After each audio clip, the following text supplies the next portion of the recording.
Hey there, listeners. It's Greg, and I'm back with a new episode of Random Encounter, and of course, some news to get into before we get to the episode. So, listen up.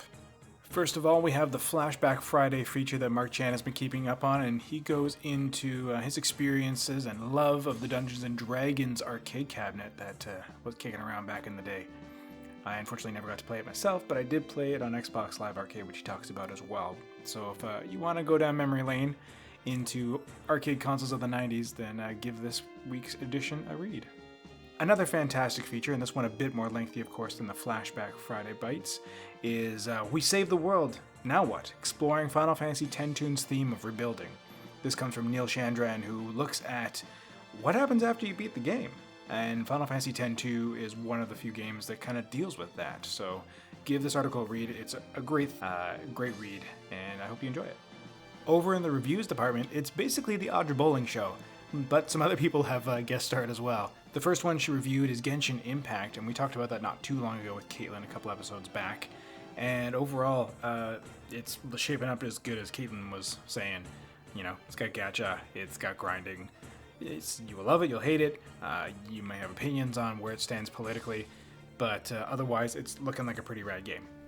The next review is another gem. This one comes from Des Miller, though, who looked at Other Side, which, that's a cool looking game. Really neat aesthetic. Got some horror, got some roguelike, and it's a tactical RPG all wrapped up in one. It's pretty cool. Audra's next play is a gem of a virtual novel. This one is Café Enchanté, and it just looks delightful. It's, fall, winter weather. Who doesn't want to sit down with a nice cup of joe or hot chocolate and just have a nice story? And this one just looks lovely. So get into Audra's second review and see if this ends up your alley. And we got another graphic adventure, this one reviewed also by Audra, Buried Stars. Looks lovely, and it's just a pretty cool visual novel experience once again, and shaping up really great. It's got some good performances and could use a bit of a better localization despite all that, so check out the review for the nitty gritty. And lastly, Zach Wilkerson has made it through the other robotics notes game, Dash, and this one, not so great. It's looking pretty rough, but it looks good, but it's definitely lacking in the story. So, and that's it. Short, sweet. It's been a lot of news, just not a ton of releases and not a ton of reviews come out, but look on the horizon. I've got a couple in the works. We've got some, I'm sure Audra's playing like 5 games right now, and we're going into the holiday season. We'll all be hunkering down with games, so enjoy episode 202 of Random Encounter.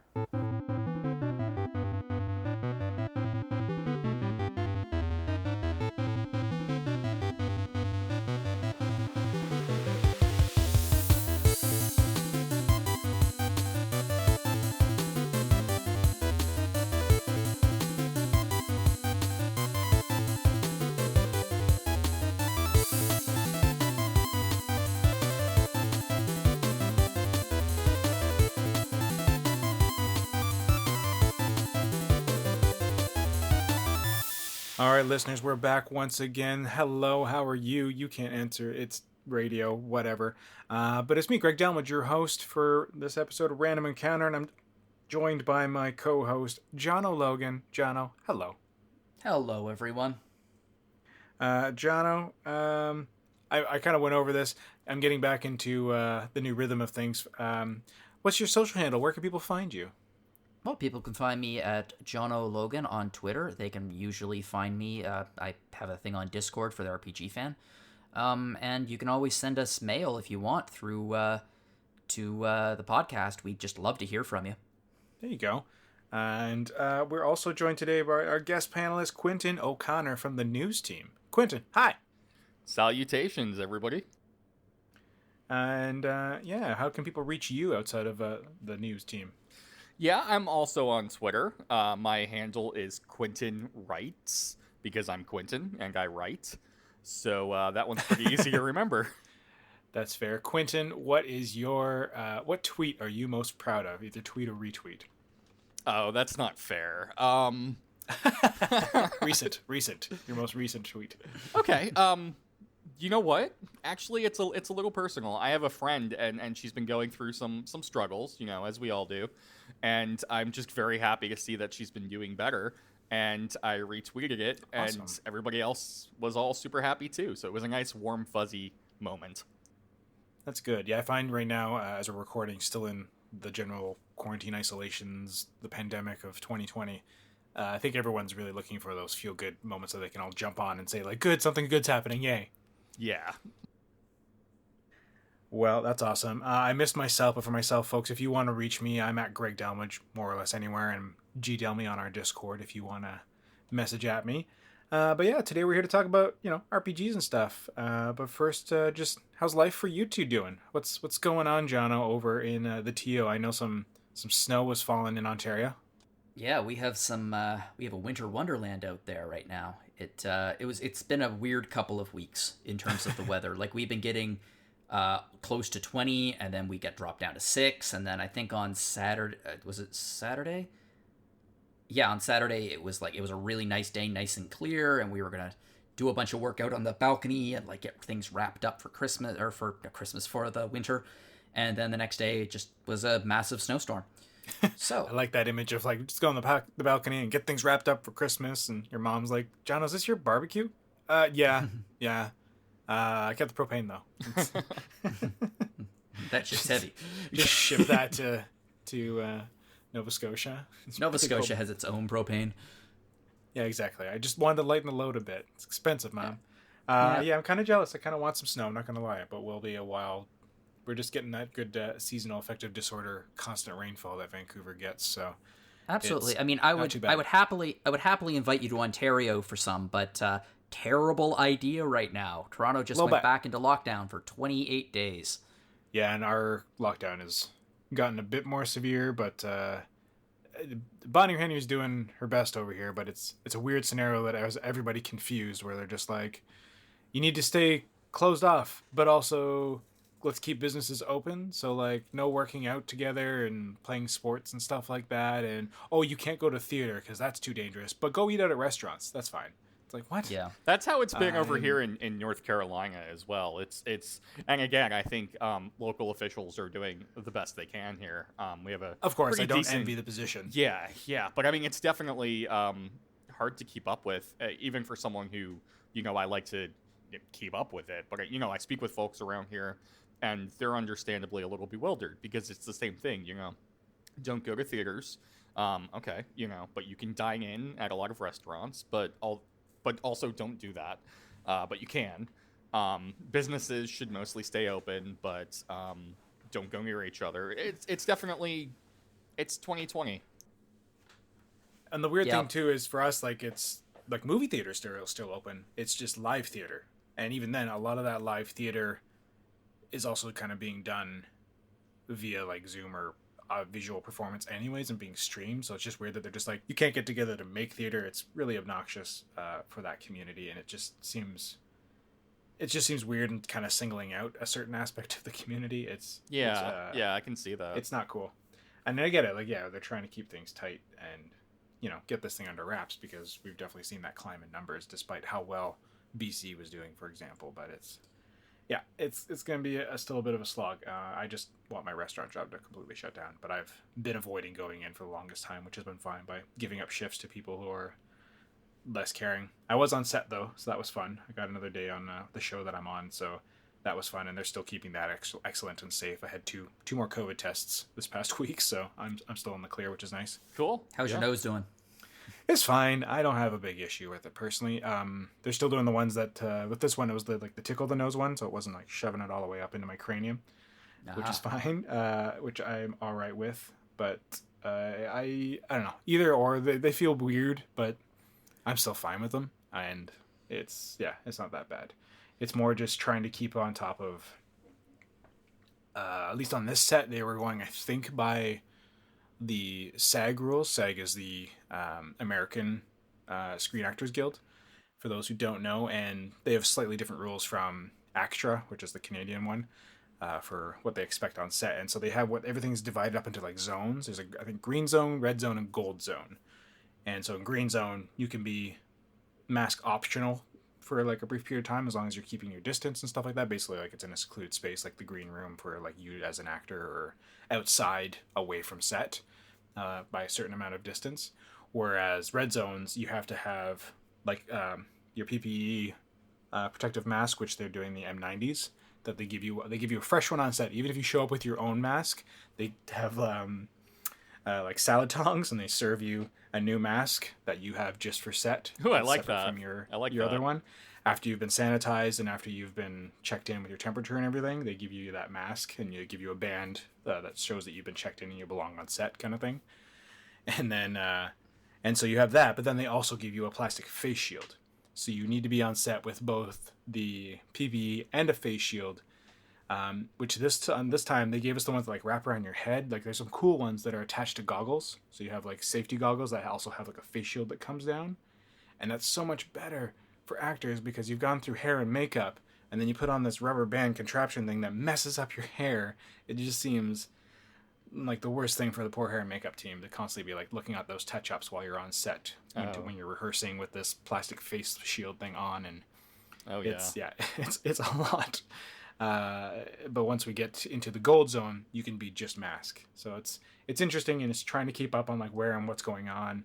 And for the most part, everyone's very on top of like if you're not shooting, the AD comes around with a little paper bag that has your PPE in it that they have everyone's names on, so they're collecting them all when you're about to go to shoot. But then for rehearsals and everything else, they come back out and pass out your masks again, and they're very on top of that. The face shields, basically between takes for the actors, they're not as animate about, but like everybody else has them. So yeah, they're keeping things strict. It's a very neat, tight system, and I feel very safe on set. So it's like we're doing what you can. But yeah, at any rate, I'm glad to hear that you're both doing all right in spite of all the things. And you said was it Carolina you said you were? Yeah. North Carolina? Yeah, North Carolina. You got snow and everything as well? Are you joining the East Coast snow folks? Not yet. And kind of like you, I'm a little disappointed in that. Yeah, it hasn't. The winter wonderland. Me too. We have very clear, very nice blue skies, nice temperate weather right now. I'm enjoying it a little bit, but like, come on, just snow on me already. Yeah, it's probably going to hit you soon. At any rate, that brings us to, I guess the games we're going to play once lockdown persists and snow comes in and keeps you at home more often than not, since there's not going to be Christmas parties and stuff to go to this year, or Thanksgiving gatherings for those folks down in the States who are about to celebrate theirs. But for myself, I guess very on theme for this winter talk, I was playing Pokemon Crown Tundra from the Sword and Shield expansions. And I talked a little bit on that last 2 weeks ago on the last podcast. But I wanted to get more into it. And again, sorry folks, we don't have our special Pokemon correspondent Gwen on today. She is at school, and things gotta happen. But I'll get her on hopefully at some point to get her thoughts in, because she's been loving this. She was so excited, like at launch, she just couldn't wait. And then a week later, she got grounded, so she had a week off from games. So too darn bad for her. Don't lie to your parents; it's not good.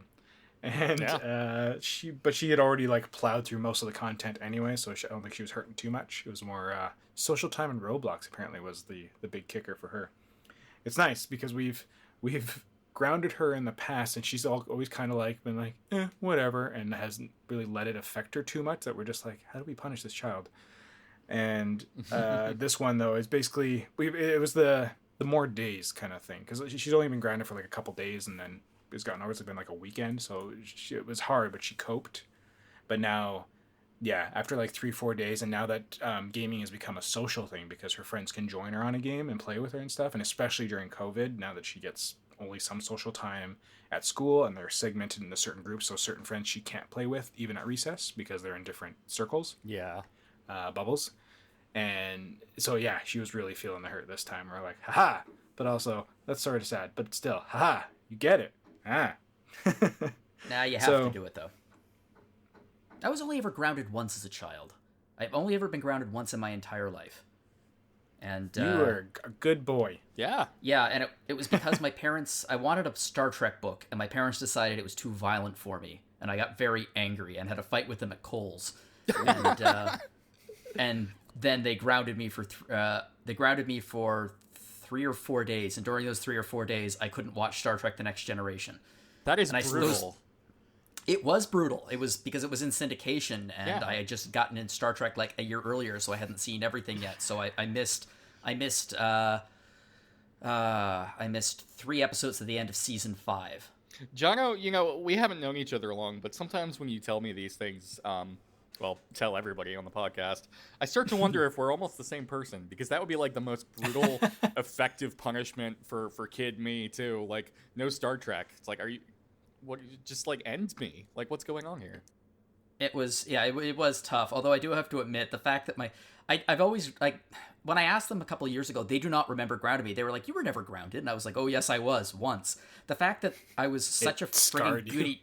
Yeah, the fact that I was such a friggin' goody two shoes that I actually got it grounded because I wanted to read a book and they wouldn't let me, and I got angry that they wouldn't let me read a book. It's impressive.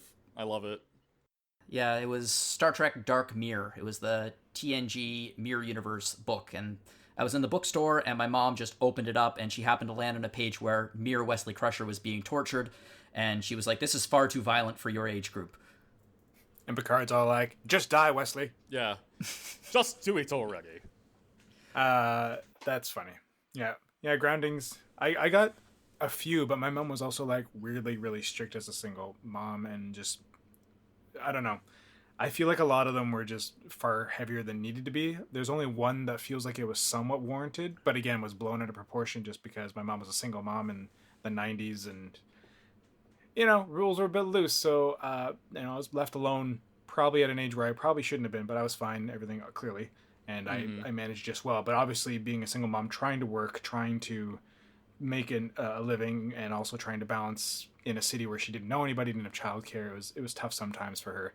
And there was one night I was supposed to she was planning a birthday gathering dinner thing for me with a friend of hers and stuff, when I was supposed to meet them somewhere, but I forgot about it. I went to a friend's house and then forgot that I had this dinner. So when I came back home, I panicked and didn't know where she was. I was like 9 or 10 or something like that at the time, maybe 12, somewhere in that bracket.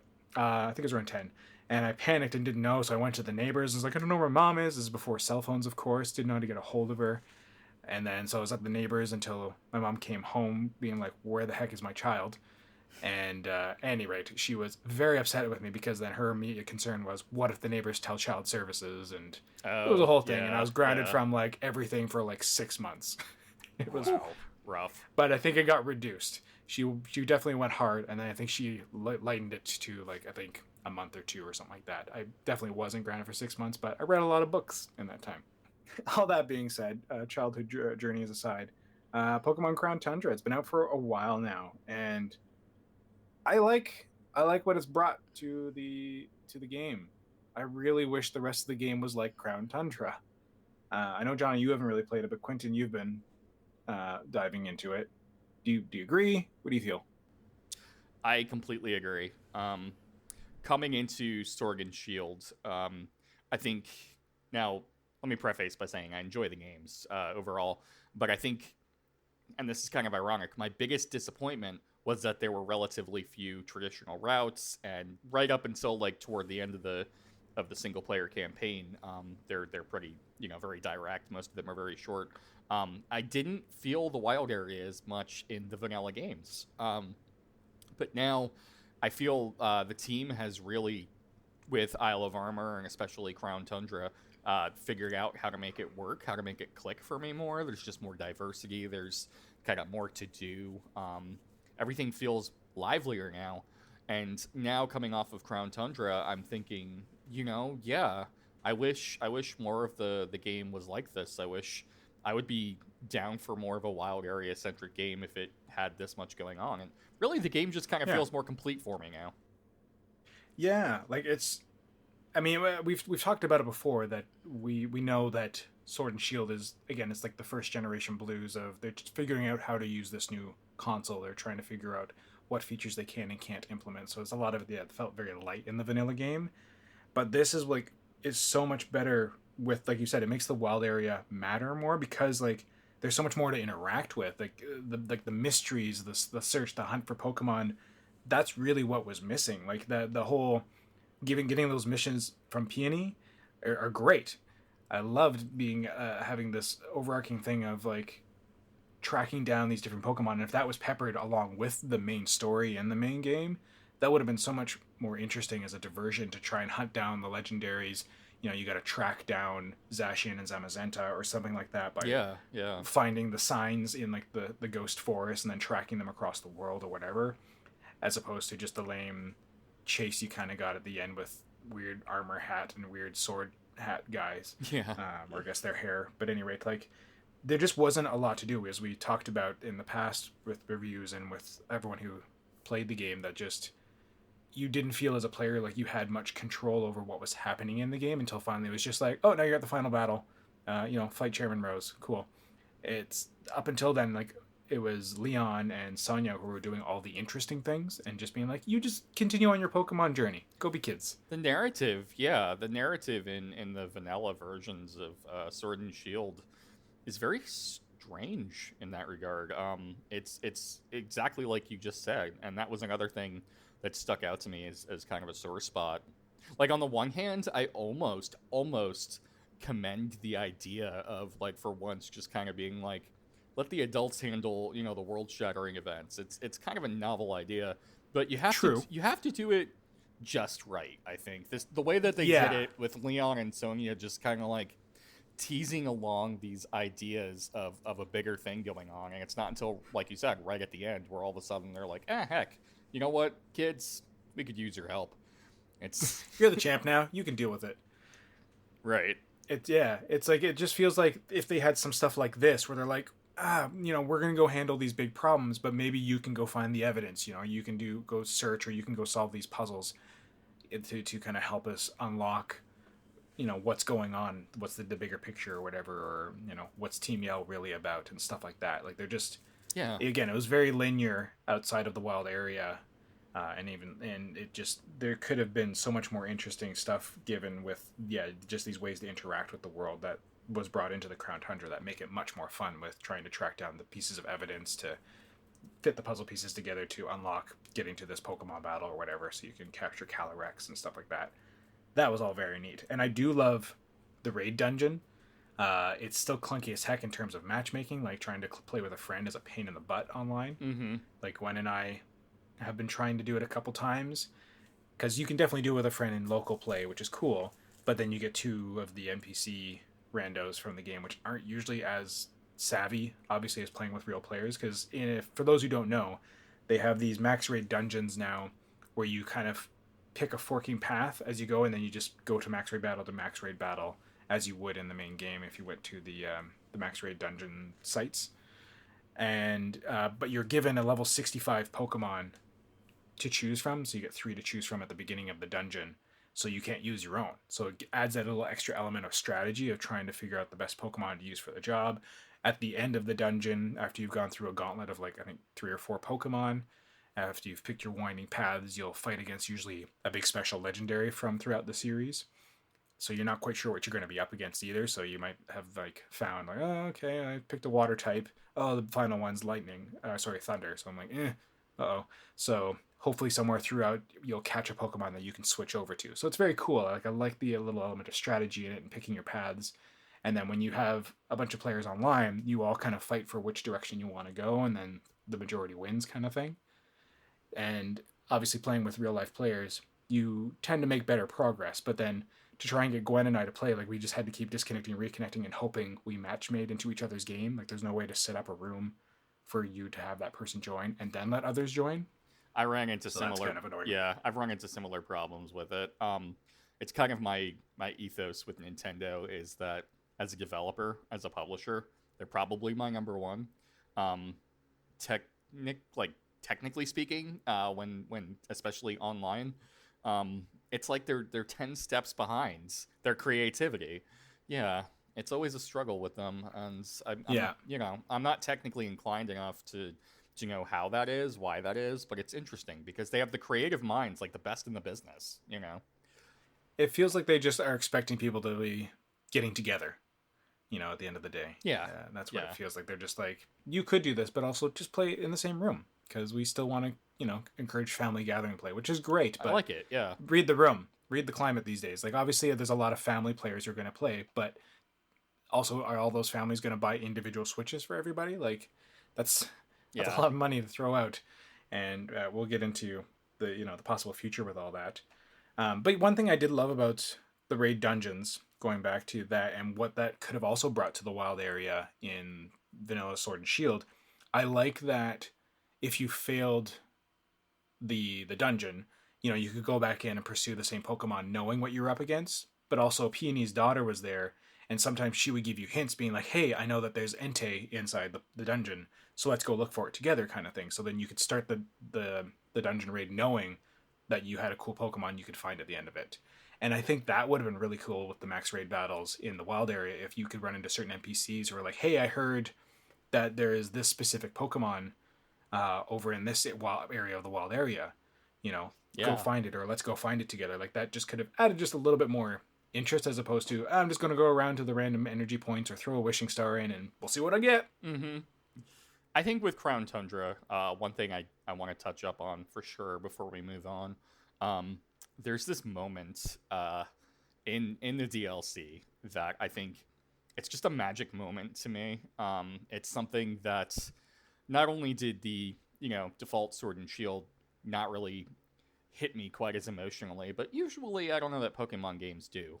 There's some great moments throughout the series, but anyway, this one, without getting into spoilers too much, there is of course a new version of the legendary bird trio from Kanto, and it's just that cutscene, like Super Sentai birds, basically. Yeah, it's just that cutscene when you see them all for the first time.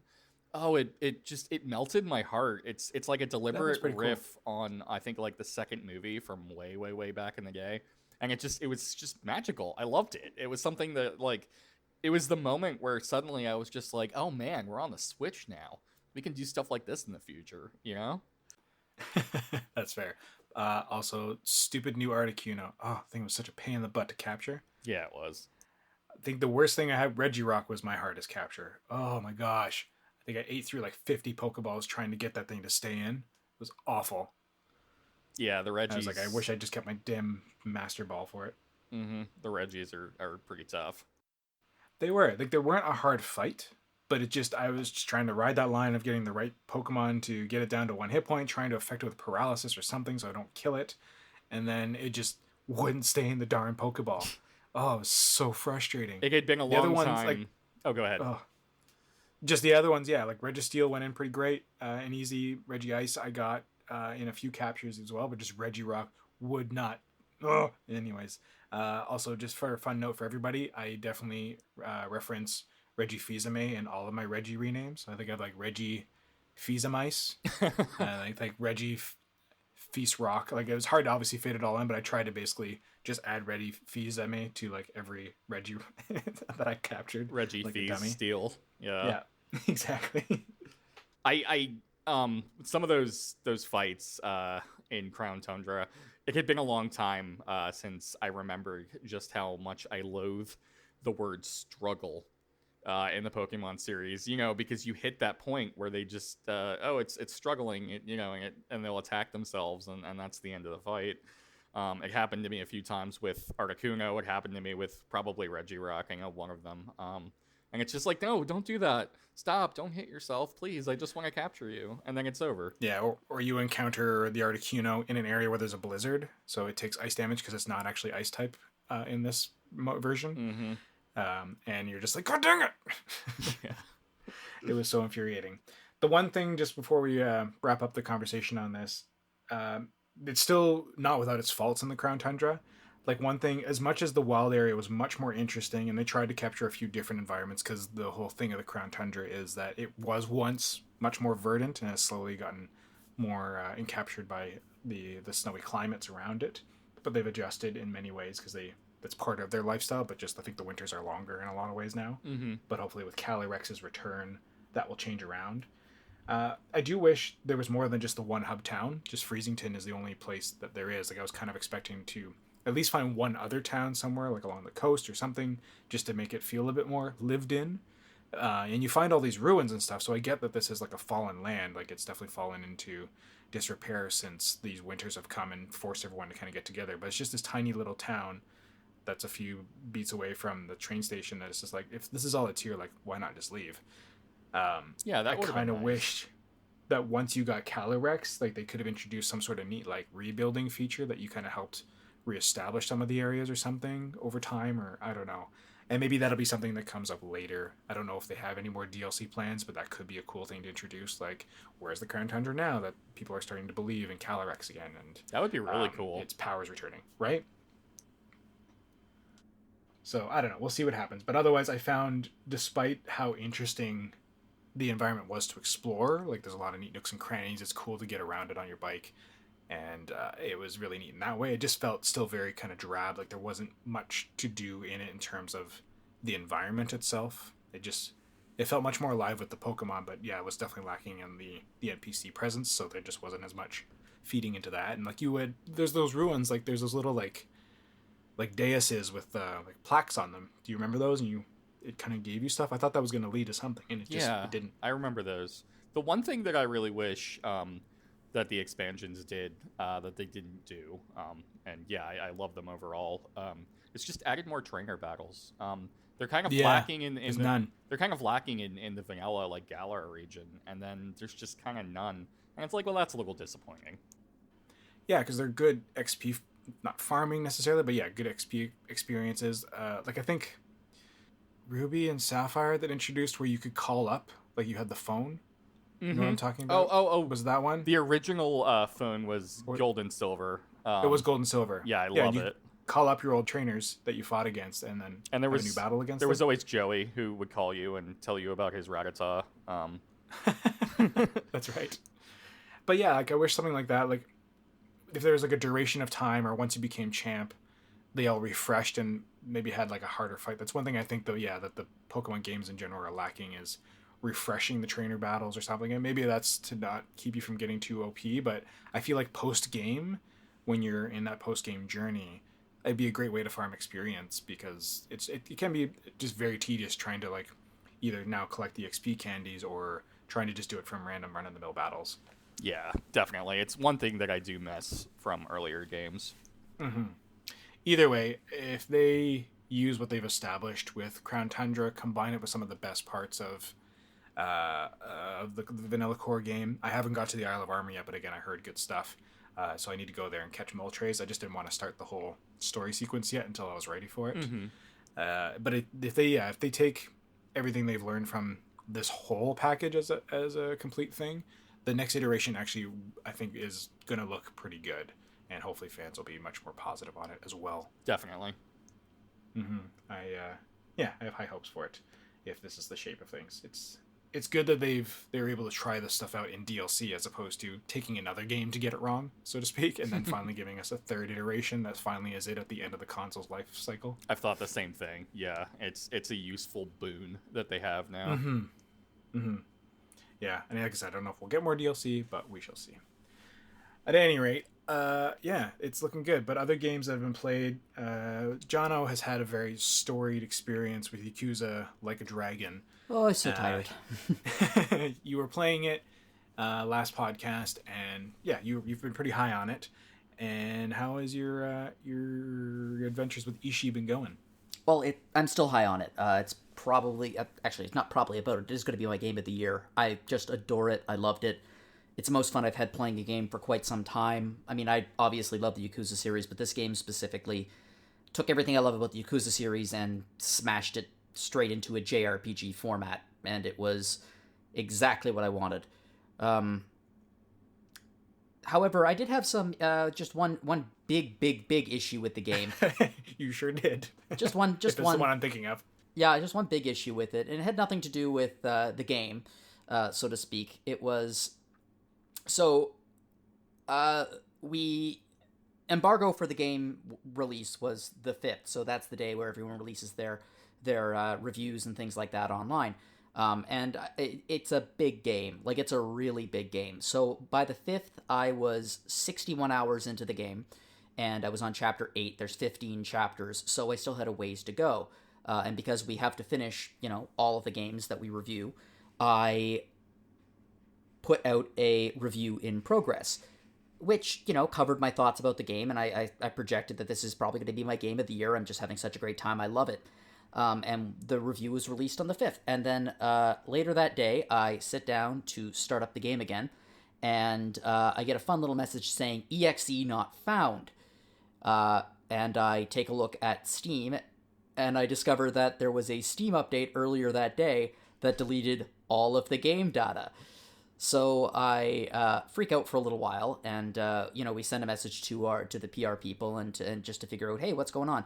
And it was just a bad Steam update. It happens. That happens to everybody. It doesn't matter whether or not they work for a game media outlet or they just buy a game. Sometimes there's a bad release, but thankfully it was very quickly taken care of.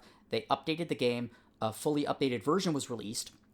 And I got very excited about it, and then I opened it up, and I started my save game, and I got a fun little message saying, this save was made on a newer version of the game, please update the game. Which was confusing, because I was running an updated version of the game over the previous one. Wow. So we contacted them again, and, seriously, bless the PR people and Sega, because they were working their butts off to figure out, what to do, and how to fix the problem. And at one point, they thought they fixed it, and it didn't get fixed. And so I went from, burning rubber through this game, loving it every single second I was playing, wanting to play it all the time, to being unable to play it for about a week and a half. So we wanted such a, stall in, the review process for you. Oof. Yeah, I just finished it last night. It's the 23rd of November. And eventually what I had to do is, I could have started a new game, but I was very concerned because I didn't want to start a new game while this problem was still there, because God knows if I got another 40 hours into the game and then it happened again. And then that would have been even more time. That definitely would have affected the review, though, for sure. Yeah, that would have. This isn't going to affect the review even slightly, because it has nothing to do with the overall experience of the game, and it's not something that the public release is likely going to be facing. So, it's not going to affect my score. I'm not even going to mention it in the review. I'm just talking about it here because it's really frigging funny and extraordinary. Yeah, so it just stopped dead. And eventually I came up with a solution. And this was about a week and a half. I haven't played the game in about a week and a half. I'm losing my mind. I really want to play it. And, I'm trying everything. I'm trying to download... Oh, no. I'm trying to download, I learned about Steam manifests, and, I tried to download an older version of the game through, a backdoor in Steam, and I'm trying to, I'm still in contact with the PR people. We're trying to figure this out. We're trying to get it working, and I send them a copy of, my save game, see if this... And this isn't just me. This is a problem with that anyone who was playing a pre-release version of the game for reviews was apparently having. So, finally, I hit upon a solution. It's not perfect.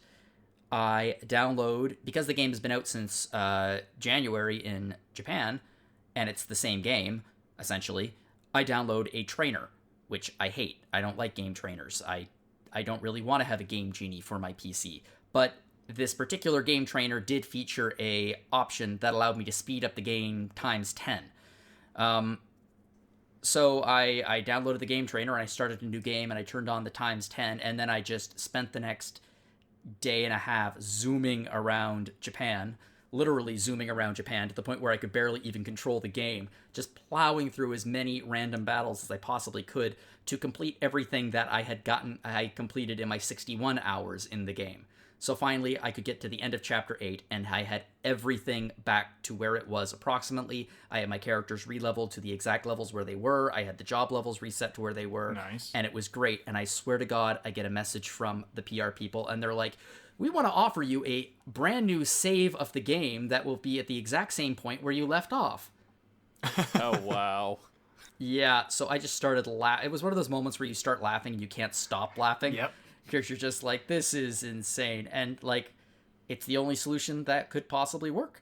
And if I hadn't reached that point already, I happily would have taken them up on it. But, I couldn't, because at that point I caught back up. So, yeah, I just finished it last night. I love it. I love it so much. I'm going to be taking the review in progress, and I'm going to be pumping that up a little bit with some more information and everything. So it'll be the final review, and I'll put a score on it.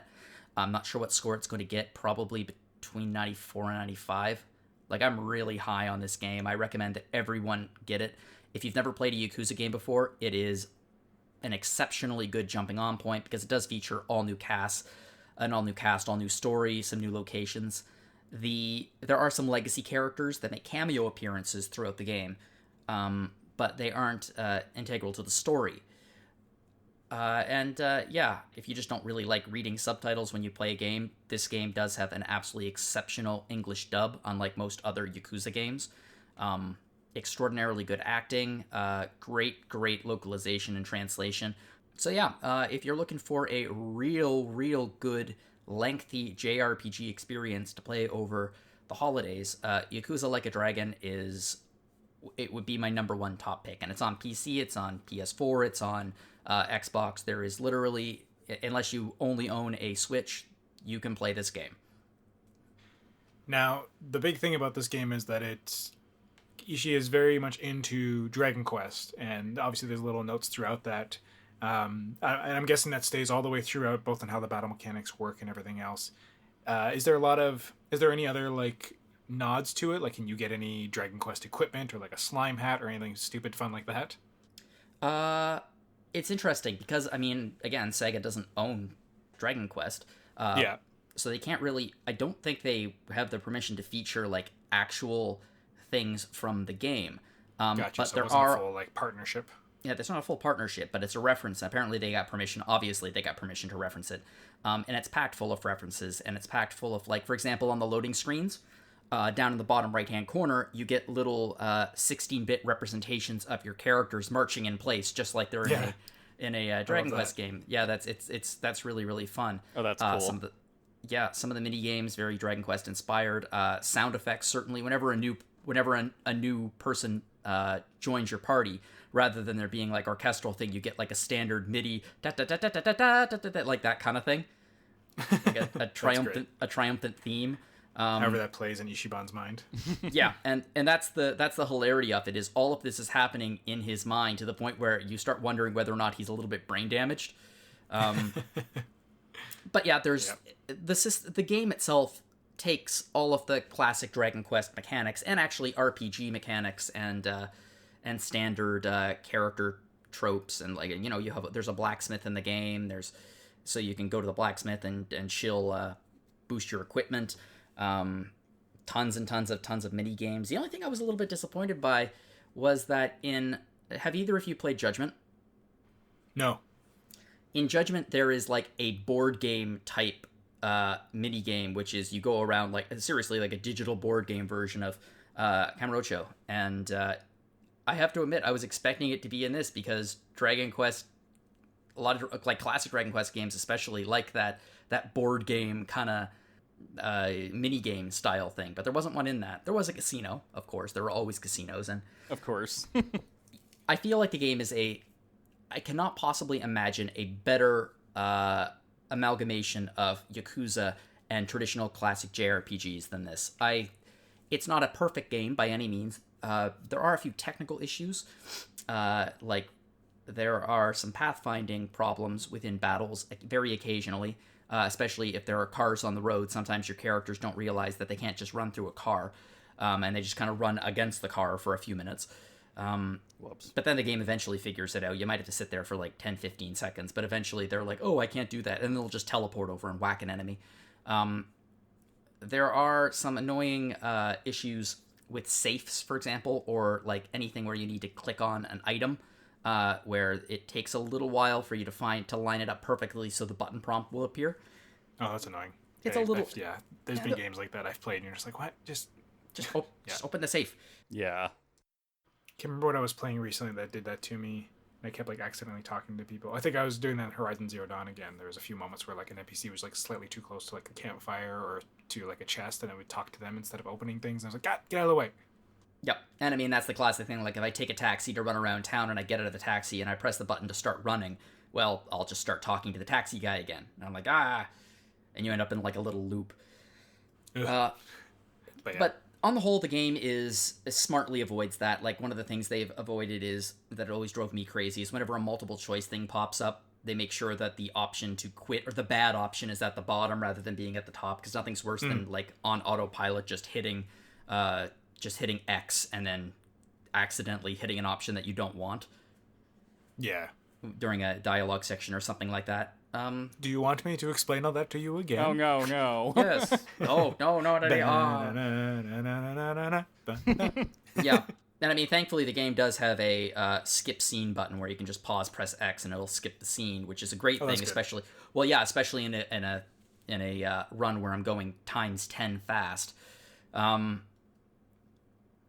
I would never ever do that kind of thing, because especially not for a review. My God, because you want the full experience. No, but it was definitely necessary to catch yourself back up for sure. Yeah, and the reality was, as soon as I got back to Chapter 8, I deleted the trainer, because.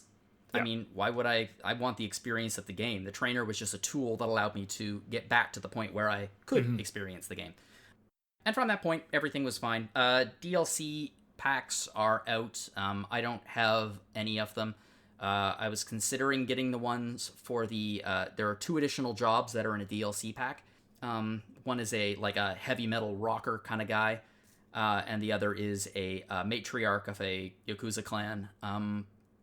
Considering getting them, but at the same time, I haven't 100%ed the game, but I've come darn close. Like, I finished all the sub-stories, I have maxed out most of the achievements, I've gotten most of the completion points that I'm going to get, because God knows I am not going to learn how to play Mahjong or anything like that again to do it.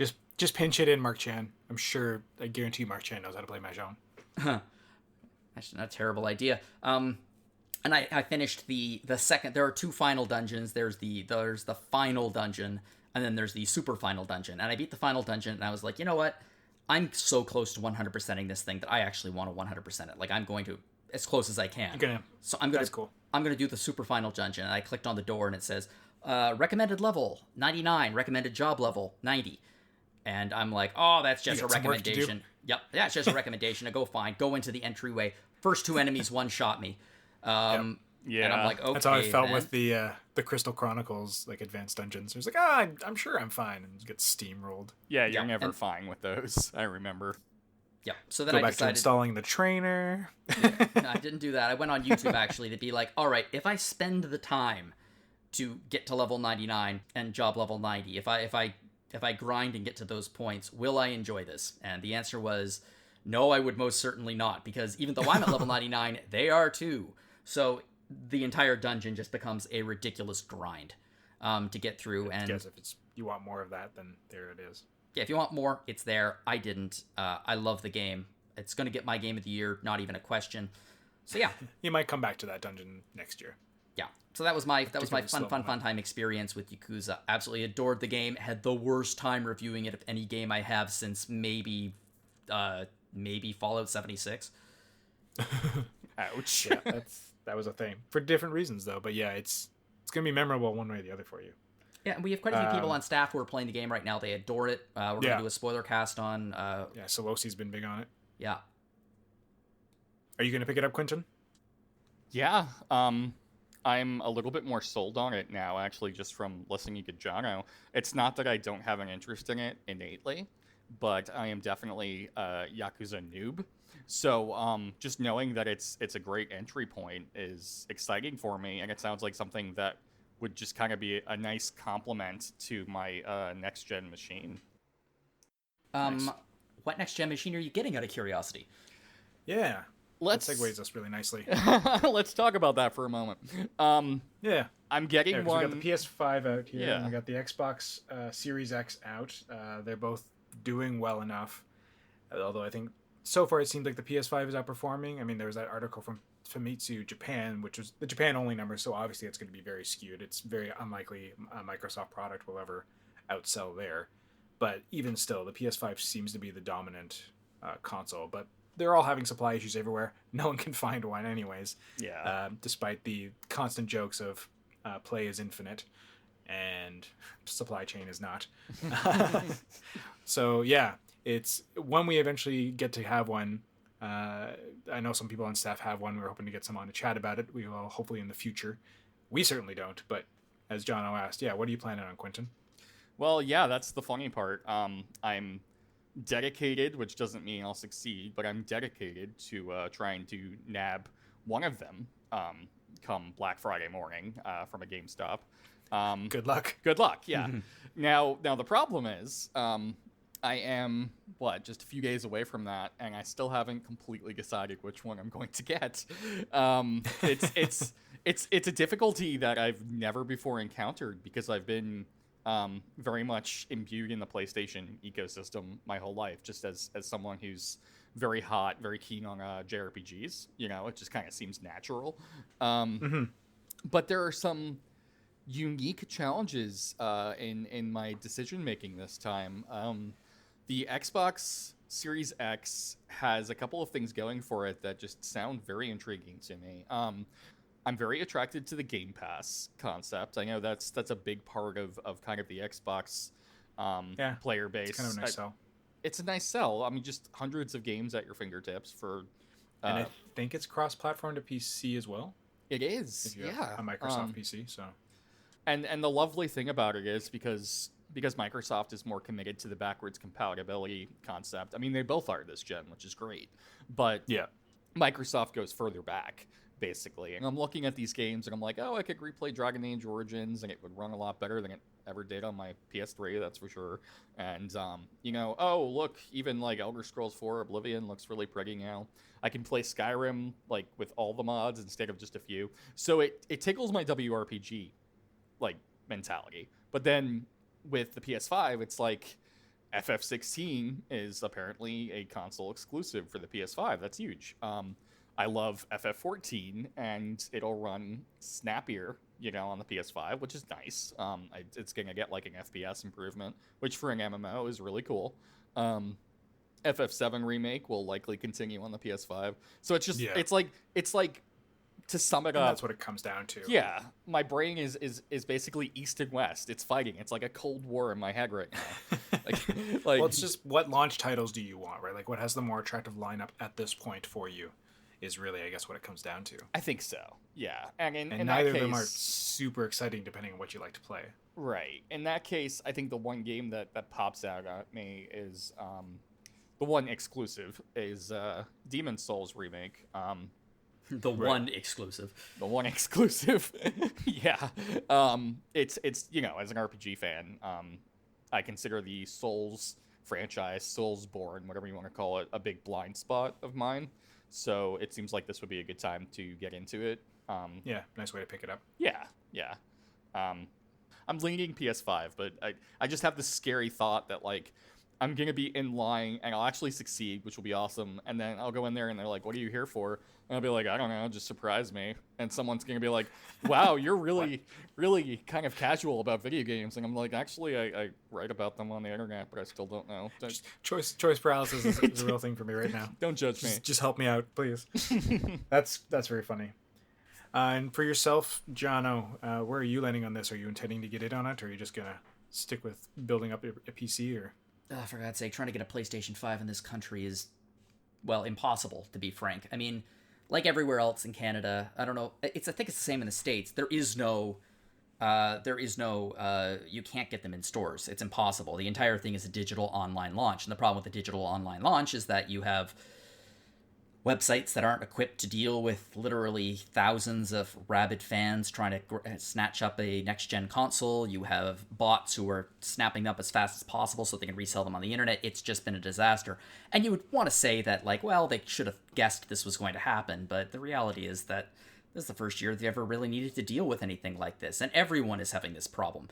If it was one company, if it was like NVIDIA having a problem with the GTX 380s or something like that, and that was it, then I would say, yeah, they deserve it. But the reality is no. They don't. No one deserves a lot of blame for this.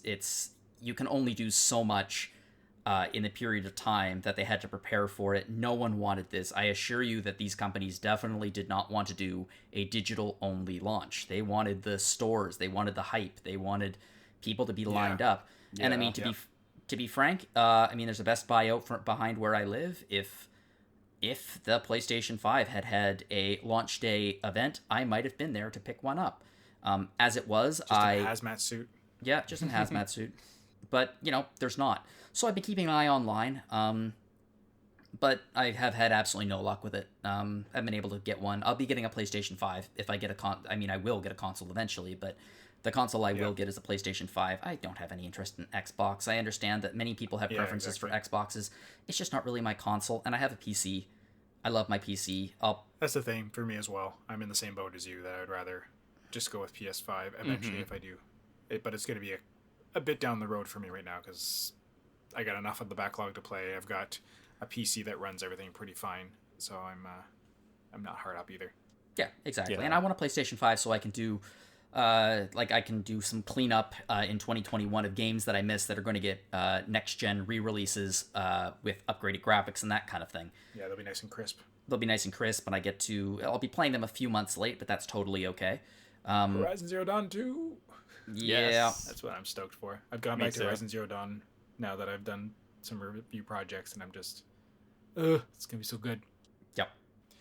As we wrap up this part of the conversation, though, one thing to note is, the Switch has crushed it, and since it was out for 3 years and is now at 68 million consoles sold, and if it stays on track with these kind of sales records, it could trump the PS4, because the PS4 has had since 2013 to hit 112 million. So, I mean, in another 3 years, it could very easily double those sales and crush it. But then there's also the rumors of the Switch Pro. So, I don't know what that would mean. I mean, do you have any hopes or desires for a Switch Pro? Sure, I guess.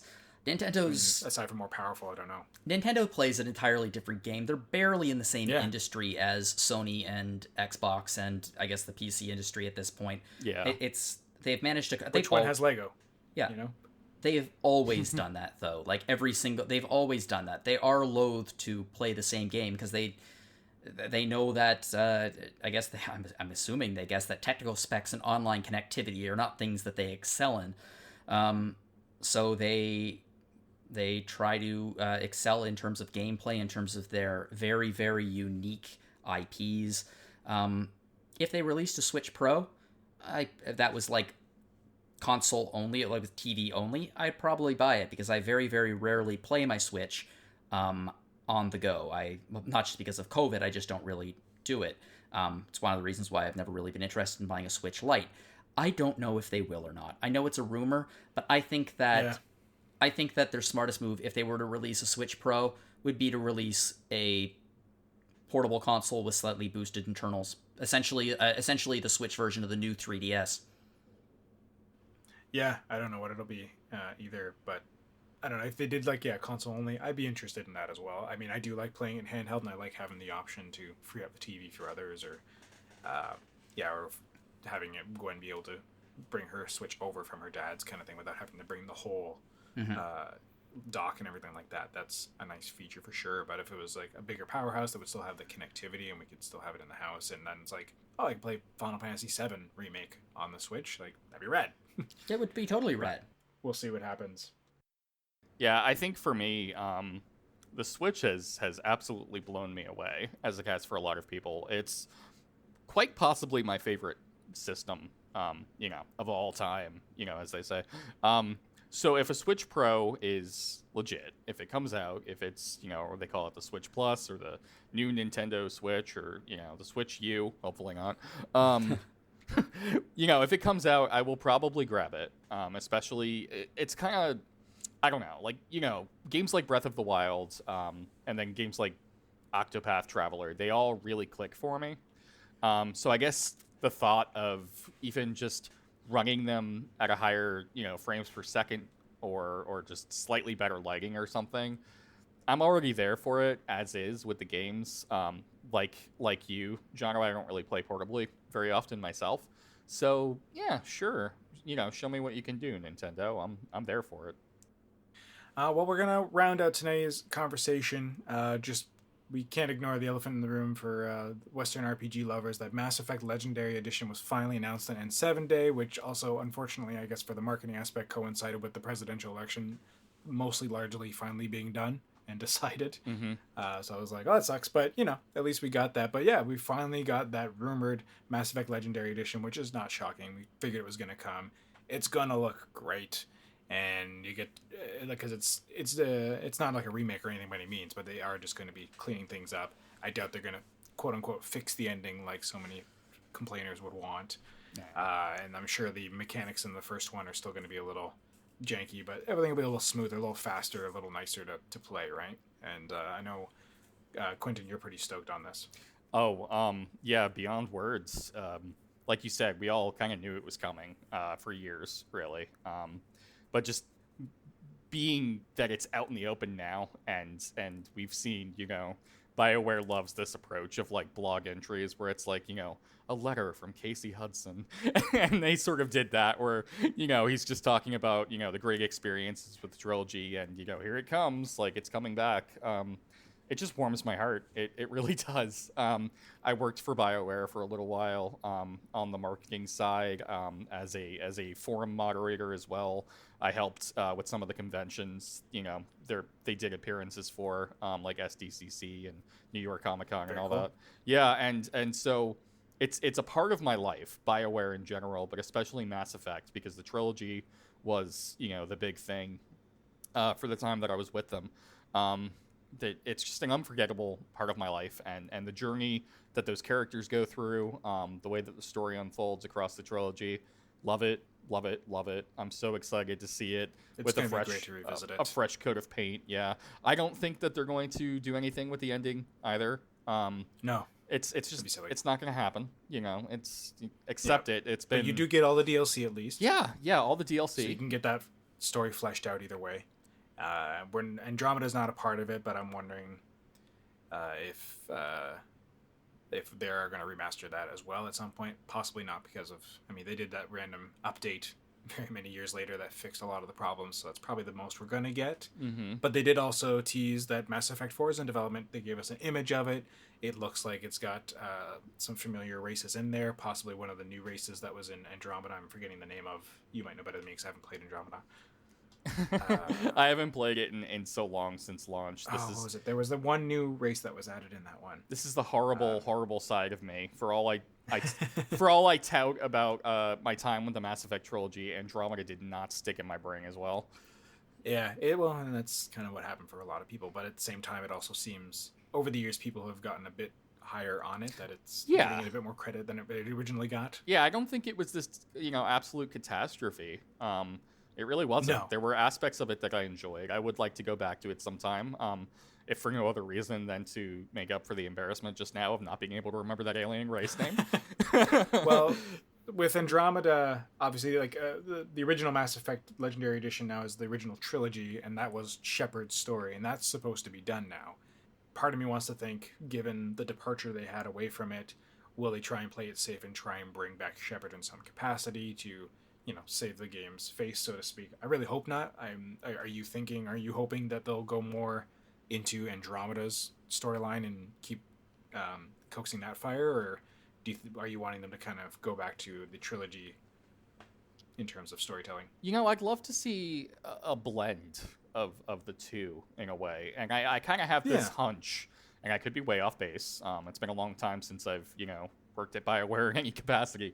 I could be completely off base here, but I have this feeling that they're going to try to have their cake and eat it too in that regard, with the trilogy and Andromeda. And obviously that could fall flat because you might be stretching yourself too thinly. Yeah. But Andromeda left a lot of plot threads unresolved, and I feel like the writers at BioWare probably feel a commitment, not only to themselves, but to the folks who did enjoy Andromeda, to carry that forward and just do it better. Yeah, I hope we get some more interesting, more populated planets to explore and run around between now with some more powerful stuff. Like, give us that bit of like Inquisition kind of exploration, but on these planets in this world, as opposed to just kind of. Citadel and stuff has always been neat to explore, but it's still very like chopped up and stuff. So they now have the power behind the consoles to hopefully make those worlds a bit more seamless and bigger, and it'd be really neat. Yeah, Inquisition did a great job of that, especially considering it was cross-gen between, previous gen and current gen, or whatever you want to say. I guess we could say previous and previous. Yeah, exactly. Jono, what's your experience with Mass Effect? We've never really talked about it much. I've heard about it once, yeah. You've heard about it once? I hear it's a pretty big deal. Now, like I said, I'm a PlayStation Nintendo guy. My experience with that particular series is not huge. Did it eventually get to PS3? I can't remember now. Yeah, was it only it did strictly eventually. Microsoft? Okay. Yeah. And Yeah. it will the Legendary Edition will come to PC and Xbox Series X, obviously, but also to PS5. PS4 or 5. Yeah. Wonder if it will hit Switch or not. I would be surprised. I'd be surprised. I mean, given how Outer Worlds did, yeah. I don't know. I'm excited for it. I don't know if I'll pick up the Legendary Edition trilogy because I still have all the original games anyways, and they look good. Like, we revisited Mass Effect 1 for Retro Encounter a couple years back now, and it was still an enjoyable experience. So, I don't know. We'll see. They'll have to really sell me on it for me to want to jump back in, but I look forward to seeing what it brings and introducing new generations of fans to this franchise because we don't have a ton of like just really great sci-fi RPGs, so it's nice to get another one to jump back into. Agreed. But that's our show, I would say. And thank you all for being on. Before we get things out, we're going to ask a question that was asked us on Twitter by Brighteous. They gave us a message on our post back when I was asking for things. So Brighteous said, really enjoyed the Summer of Steel games on Twitch, which Scott was doing a kind of a Summer of Cold Steel theme thing going through the Cold Steel series. So Brighteous asks, what games will you play this holiday? May we do some Persona 5 Royal? I feel that last bit is definitely geared towards our Twitch crowd and our streaming team. But for myself and for you, gentlemen, what are you planning on playing over the holidays? Well, I am going to be continuing to play Divinity Original Sin with Amanda. We're having an amazing time with it. Oh yeah, nice. It's a phenomenal RPG. We're having such a fun time. So yeah, it's also a massive game, so we're going to be playing that over the holidays. Although there are a lot of games on my backlog, something I have been feeling a twinge about has been Fallout, and I was thinking I might just re-download Fallout 4 and max it out with as many mods as I possibly can that I have missed. Oh, fun. That I haven't played since I uninstalled it years and years and years ago. I did that with Oblivion a few years ago. It's a treat when you're like, I have a system that can do this. Let's go. Yeah, so I'm thinking about maxing it out and putting as much new user-created content into it as possible, including weapons and armor and quests and things like that, and re-experiencing that world. When you're hunkered down. Yeah, because apparently Fallout 4, I always love Fallout 4. Some people are a little bit divided on it, but apparently over the last couple of years with user-generated content and mods, it's become the ultimate Fallout game. A lot of the problems, almost every problem with the entire game has been fixed. And not just in terms of, the usual Bethesda bugs. So yeah, that's something I've been thinking about doing over the holidays. That'll be fun. Yeah. Quinton, what about you? What are you excited to just kind of hunker down with and hibernate with? So there's a couple of games that every few years I do for winter. One of them is kind of self-explanatory. The other one, I don't know why. It just kind of happens. Skyrim is the one that is kind of obvious. Yay, snow, ice everywhere. I get it. Yeah. And I can. And it's a very wholesome comfort game in some weird way. Yeah, and I can bump up the graphics, kind of similar to what Jono was saying. Touch up on things, add some new content. That'll be fun. The other one though is Final Fantasy VIII. It's just weird. It's something that I go back to every few years, and it's always during the winter time. And I know when I first played it in 1999 when it came out, it was like winter time, and for some reason it's just stuck with me. Sometimes you have those memories that are like, I remember what the air felt like when I was playing this game, or like I remember the familiar sense, and it works that way for a lot of things in life for me. And that's fair. Final Fantasy VIII, it's not even my favorite FF. It's like middle of the road for me. I like it. I don't love it, but I go back to it. But it's comfort food. It's comfort food. Do you have the remaster that gives you all the quality of life updates to get through it a bit better? Or are you playing the OG PlayStation 1? I have the remaster, and I haven't gone near it before, so this will be a good time. This will be it. Gotcha. For myself, I want to wrap up Horizon Zero Dawn finally, because I just keep kind of jumping back to it when I'm doing between RPG fan projects. I almost have wrapped up the Frozen Wilds DLC, and then I plan to go back to the Mace game and finish up that storyline. I have maxed out Aloy, got all the skills, so I'm ready to take it all on. It's been just a joy. That game is just so good. The storytelling's great. Performances are awesome. I'm excited to see how that translates in the next gen with them pushing those boundaries of just those really real grounded performances again. Ashley Birch is a fantastic lead on it. It's just, so good. So I'm excited to wrap that up. And I had challenged Audra, our reviewer, Audra Bowling. Who's been on fire lately. Yeah, playing so many things. We have a thing on our Slack channel that our fearless leader got us on called Donut, where it kind of encourages everyone to do one-on-one meetings throughout the weeks, and it's been a great way to get to know the team. And we had one where Audra and I were paired up together, and we were just chatting about stuff. And Audra has never played Chrono Trigger. I have never played Chrono Cross. Ooh. So we promised each other that sometime shortly between RPG fan projects, we're going to start playing basically through the series together, each individual game, and just kind of check back into each other and the experiences and share in it. Because she's played Chrono Cross, but not Trigger, and then vice versa for me. So yeah, that's going to be my next big project over the holidays between review capture and stuff like that. Awesome. So I'm excited to play a classic, because I bought that game for the PlayStation secondhand ages ago, and I've just had it kicking around and I've yet to play it yet. So that's going to be what I do. Very nice. Yeah, so we got some good holiday plans. So everybody, that's the show. As always, follow us, subscribe to us on your podcast player of choice. Leave us some comments on Apple, and that helps us, be more visible, get more people out there listening to us. Email us at podcast@rpgfan.com if you have any comments, questions, concerns. You want to share things with us so that we can read it on air. We've got some reader mail to bring up in a future episode. And as always, we have Retro Encounter to listen to. We've got Rhythm Encounter being back. If you want some great RPG music, go give that a listen. The past couple episodes have just had some great themes to talk about. And lastly, Phoenix Edge is keeping on the bleeding edge of what's going on in RPG news in general. So you got plenty of different flavors of podcasts, and of course ours here. So thank you so much for listening. Again, Quinton, Jono, thank you so much for being on today. As always, a pleasure. Thank you. Yeah, and we'll get to you folks next time. Bye for now. Bye. Bye-bye.